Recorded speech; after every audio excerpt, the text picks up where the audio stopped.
এরপর এরপর সত্যি আমি আর কাউকে ভালোবাসতে পারিনি। আর কারোর জন্য কোনো ফিলিংস আসেনি আমার, বরং কাউকে দেখলে প্রতিবার মনে হয় তোমার মতো কেউ নাই, তোমার মতো কেউ হতেও পারবে না।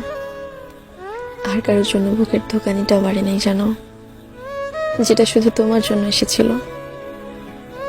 প্রতিদিন কত কি চেঞ্জ আসে দুনিয়ায়, অথচ বছরের পর বছর আমার ওই একটা মানুষের জন্য ফিলিংস সেমই রয়ে গেল, চেঞ্জ আর হলো না।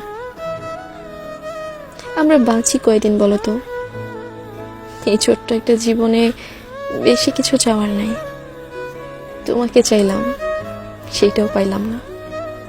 এটার চেয়ে বড় অপ্রাপ্তি আর কিচ্ছু নাই, বুঝছো? খুব করে চাওয়া জিনিস না পাইলে সব খালি খালি লাগে।